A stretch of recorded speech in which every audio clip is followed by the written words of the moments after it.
కురుక్షేత్ర భూమిపై యుద్ధానికి సిద్ధంగా ఉన్న రెండు బలమైన సైన్యాలు సమావేశమయ్యాయి. ఏం జరుగుతోంది? సంజయ్, నాకు ఇంత భయం ఎందుకు కలుగుతోంది? ఓ సంజయ, ధర్మక్షేత్రమైన కురుక్షేత్రంలో సమావేశమైన నా కుమారులు మరియు పాండు కుమారులు ఏమి చేశారు? మహారాజా, వ్యాసుని అనుగ్రహం వలన నేను యుద్ధఘట్టాలను వివరిస్తాను. పవిత్రమైన కురుక్షేత్ర క్షేత్రంలో సమావేశమైన గొప్ప సైన్యాలను సంజయుడు చూశాడు. పాండవ సేనలను తన ముందు నిలబడి చూసి గర్వించిన యువరాజు దుర్యోధనుడు తన గురువు ద్రోణాచార్యునుల వైపు ముందుకు నడిచాడు. తన ముందు పాండవ సైన్యాలు సమీకరింపబడి ఉండటం చూసి గర్విష్ఠుడైన యువరాజు దుర్యోధనుడు తన గురువు ద్రోణుడి వైపు ముందుకు సాగాడు. తన స్వరంలో గర్వంతో దుర్యోధనుడు తన గురువు ద్రోణాచార్యుడి వైపు తిరిగి మాట్లాడాడు. ఆచార్యమాత, పాండుపుత్రుల ఈ మహా సైన్యాన్ని చూడండి.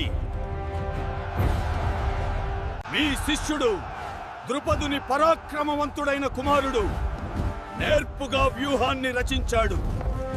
అతని మాటల్లో ప్రశంస మరియు హెచ్చరిక రెండూ ఉన్నాయి. ఎందుకంటే అతను తన గురువు ఒకప్పుడు శిక్షణ ఇచ్చిన విద్యార్థులంటే భయపడ్డాడు.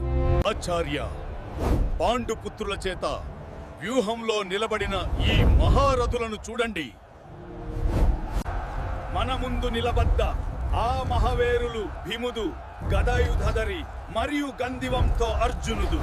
ఇదిగో యుయుధనుడు, విరాటుడు, రాజులను జయించిన పరాక్రమశాలి ద్రుపదుడు. వారి ఉనికి భయం మరియు గౌరవాన్ని రేకెత్తించింది. ఎందుకంటే ఇది ధర్మం నుండి పుట్టిన వీరులచే నడిపించబడిన సైన్యం. దుర్యోధనుడి చూపు పాండవ శ్రేణుల మీదుగా మరింతగా వ్యాపించింది. యుద్ధానికి సిద్ధంగా ఉన్న పరాక్రమవంతులైన వీరుల పేర్లను పేర్కొన్నది. వారిని పరాక్రమవంతులైన దృష్టకేతువు మరియు ధైర్యవంతులైన చేకితన, అసమాన నైపుణ్యం కలిగిన యోధులు ఉన్నారు. కాశీరాజు, పురుజిత్, కుంతిభోజుడు అందరూ మనుషులలో సింహాలుగా నిలుస్తారు. రాజులలో గొప్పవాడు శాబ్య. ప్రతి యోధుడు ధర్మజ్వాలే, చీకటిని దహించడానికి సిద్ధంగా ఉన్నాడు. అయినప్పటికీ దుర్యోధనుడి కళ్ళు యోధుల సముద్రం మీదుగా కదిలాయి. ప్రతి ఒక్కటి మండుతున్న జ్వాలలా ప్రకాశిస్తున్నాయి. బలవంతుడైన యుధామన్యుని, నిర్భయుడైన ఉత్తమౌజనుల్ని చూడు. యుద్ధంలో బలవంతుడు మరియు లొంగనివాడు మరియు కృష్ణుడి వంశంలో జన్మించిన యువ అభిమన్యుడిని చూడండి. మహిమాన్వితుడు ఉంది మరియు ఆపలేనివాడు. అతని పక్కన ద్రౌపది కుమారులు నిలబడి ఉన్నారు. అందరూ గొప్ప యోధులు. ప్రతి శ్వాసతో ధర్మాన్ని రక్షించడానికి సిద్ధంగా ఉన్నారు. అప్పుడు దుర్యోధనుడు తన స్వరంలో గర్వంతో తన సొంత బలమైన యోధుల గురించి మాట్లాడాడు. ఓ 2 సార్లు జన్మించిన వారిలో శ్రేష్ఠుడా, మన పక్షాన దృఢంగా నిలబడే వీరులను చూడు. వారిలో ధైర్యం మరియు నైపుణ్యంలో సాటిలేని కీర్తిగల పురుషులు ఉన్నారు. నాయకత్వం వహించడానికి మరియు పోరాడటానికి జన్మించారు. దుర్యోధనుడు ఇలా అన్నాడు. అతని స్వరం స్థిరంగా ఉంది. అతని హృదయం ఆశయం యవందాచిన భయంతో మండుతోంది. అతను గౌరవంతో ప్రారంభించాడు. తన గురువు కృంతు అన్ని ఆయుధాలకు అధిపతి అయిన ద్రోణుడి వైపు తిరిగాడు. ఇదిగో భీష్ముడు నంద తాతగారు, అంతులేని పరాక్రమవంతుడు. అప్పుడు అర్జునుడు, పాండవులలో గొప్పవాడు, యుద్ధం ప్రారంభం చేసే ముందు కృష్ణునితో మాట్లాడతాడు.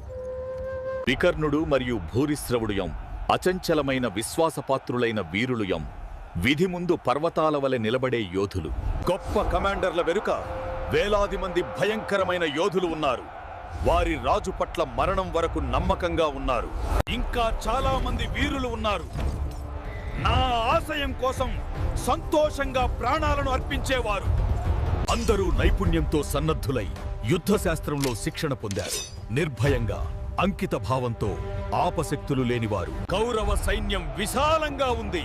బల్లం ప్రపంచాన్ని యుద్ధ ఉగ్రతలో ముంచడానికి సిద్ధంగా ఉంది. 2 బలమైన సైన్యాలను పోల్చినప్పుడు దుర్యోధనుడి గొంతులో గర్వం నిండిపోయింది. మా బలం అపరిమితం, ఎందుకంటే భీష్ముడే మాకు కవచంగా నిలుస్తాడు. కాని పాండవులు వారి బలాన్ని కొలుస్తారు. భీముడు కాపాడుతాడు. అయినప్పటికీ వారు ఉగ్రులు మరియు విశ్వాసపాత్రులు. అతని మాటలు గర్వంగా ఉన్నాయి, కానీ అతని అంతరంగంలో అనిశ్చితి తుఫాను మొదలైంది.